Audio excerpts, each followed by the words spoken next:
347 시리즈 원목 프레임에 드로잉된 작품입니다.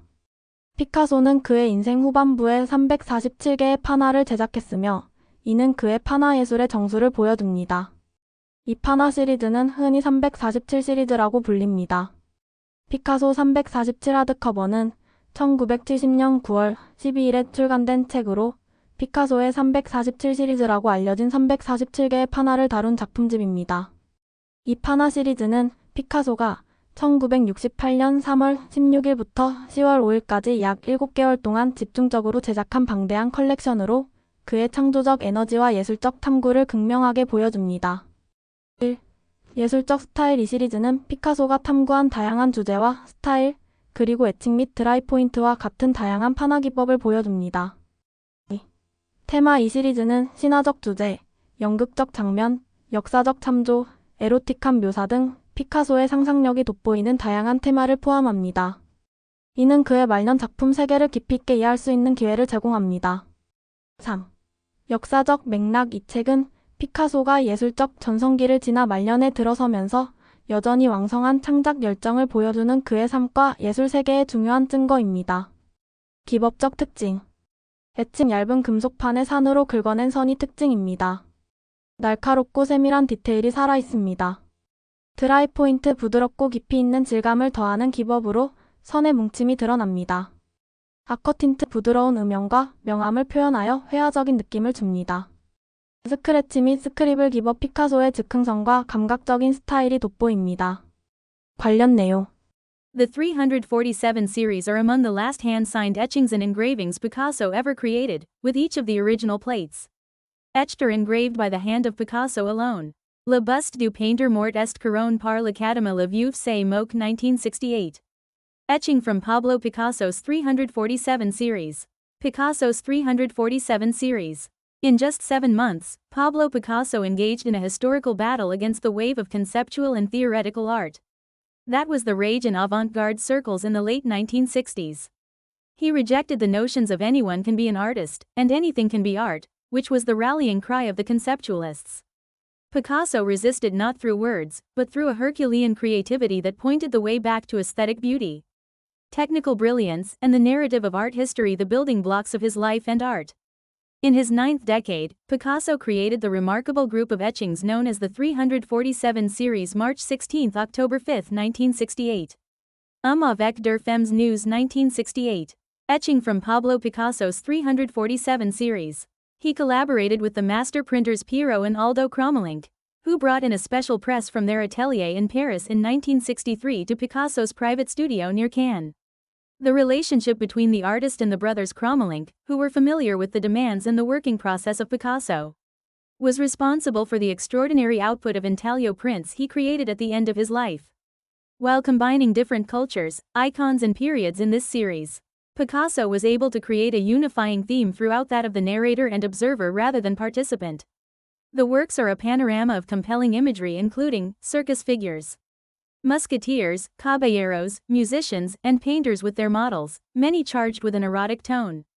Picasso's command of the challenging techniques of etching, engraving, dry point and aquatint are revealed forcefully in the 347 works, along with the highly personal and facile drawing ability he possessed in his late years.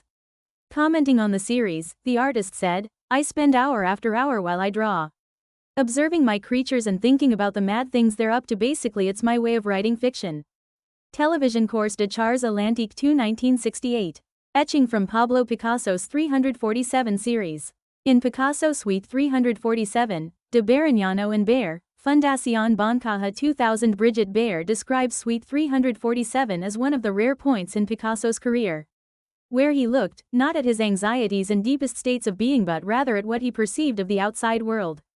The complete 347 series is part of the permanent collection of the following museums and institutions: Picasso Museum in Barcelona, Spain; National Library of Paris, France; Picasso Museum in Paris, France; Art Institute of Chicago; Peter Ludwig de Colonia Museum; Art Museum of Israel, Jerusalem; the Gottfried Keller Stiftung of Switzerland. The market for Picasso 347 series. Since its creation by Picasso more than 40 years ago, the 347 series has garnered interest by collectors, museums, dealers and historians. Picasso's devotion and burst of energy into etching and engraving in the last years of his life has been equaled by no other artist.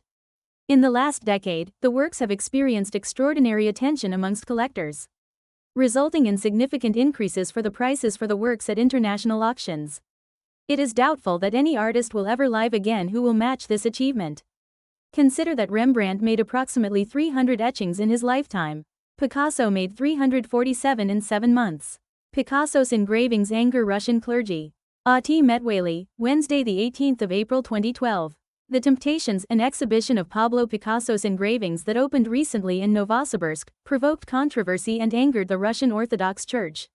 Visitors point at a creation by Pablo Picasso from his sweet 347 inches erotic graphic series during the opening ceremony of the Pablo Picasso The Temptation exhibition at the Museum of Modern Art in Russia's Siberian city of Krasnoyarsk, November 11, 2011.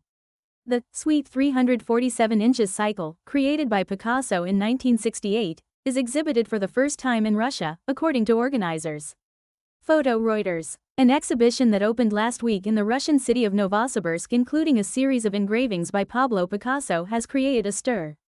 In November 2011, the series was exhibited in the Museum of Modern Art in Russia's Siberian city of Krasnoyarsk.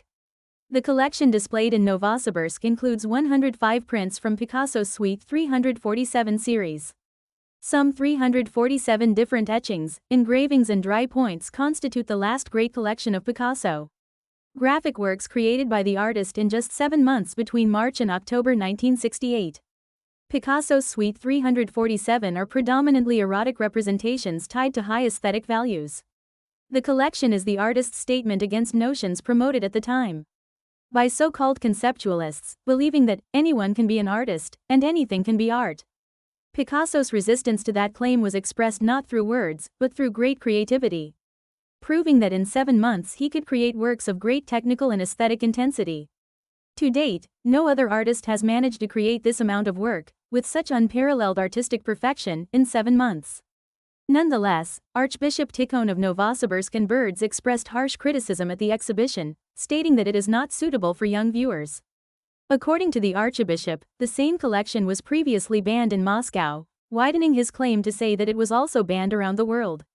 Contrary to Archbishop's beliefs, works constituting Suite 347 are displayed for public viewing at 7 museums around the globe: at the Pablo Picasso Museum in Barcelona, the National Library of France, the Picasso Museum in Paris, the Art Institute of Chicago, the Ludwig Museum in Cologne, the Museum of Israel in Jerusalem, and the Gottfried Keller Foundation in Switzerland. From Novosibirsk, the controversial exhibition will travel to Tomsk to be displayed in the Regional Arts Museum.